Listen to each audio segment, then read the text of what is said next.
Welcome to Tech Bytes and News, your daily roundup of articles featured in Hacker News.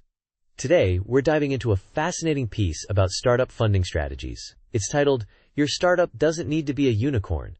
And it really challenges the conventional wisdom, you know? Oh, I saw that one making the rounds. So what's the main argument? Is it just another anti-VC rant? Not at all.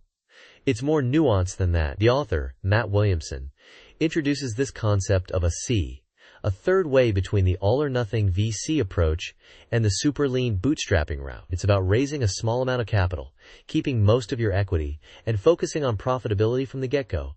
It's quite interesting. Interesting. So less than $1 million, huh? That sounds scary for some startups. What are the supposed benefits of this missing middle path? Well, according to Matt, it gives founders more control. You avoid board seats, you're not constantly chasing the next funding round, and you can build a valuable asset without draining your personal finances. Plus, even a relatively small acquisition can be a life-changing outcome for the founding team, because you own so much of the company. It's all about aligning your funding with your goals, right? I see. So it's about optimizing for personal wealth and control rather than, world domination. But doesn't that limit the potential upside? Aren't VCs looking for those massive, unicorn-sized returns? Exactly. That's the core conflict. The VC model, as the article points out, is all gas, no brakes. They need those top 3% of investments to return the entire fund. So if you're aiming for a $10 million outcome, they're probably not interested. They want you to scale aggressively, even if it means taking on debt through preference stacks. Preference stacks. Those can be brutal. So even if a startup sells for a decent amount, the founders might not see much after the investors get their cut, right? It's like you grind for years and then end up with a modest outcome relative to the effort. Precisely.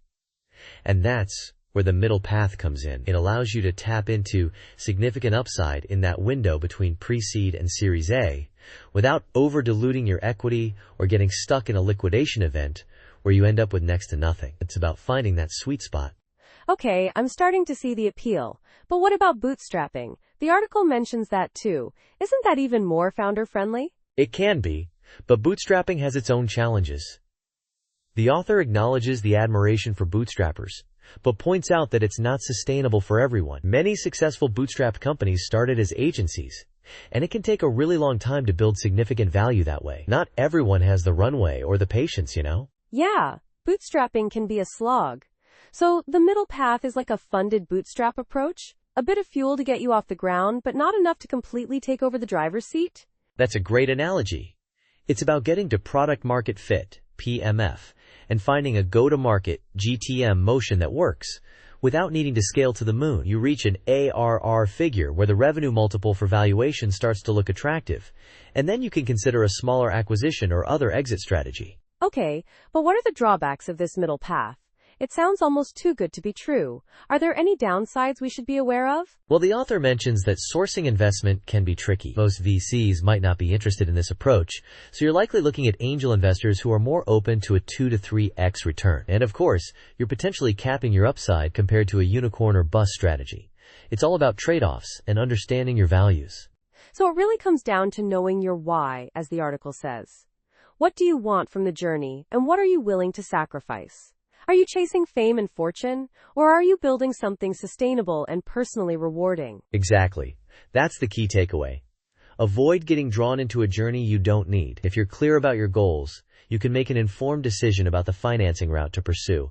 It's not about right or wrong, it's about fit. This is really insightful. It's refreshing to hear a perspective that isn't just raise as much as you can or bootstrap until you drop. It sounds like the author learned a lot from their own experience selling Visly. Definitely. And it seems like they're planning to dive deeper into related topics like fundraising, M&A, and GTM in future posts. So stay tuned for more on that. Will do. Thanks for breaking down this article. It's given me a lot to think about. My pleasure. It's a conversation worth having, especially in today's startup environment.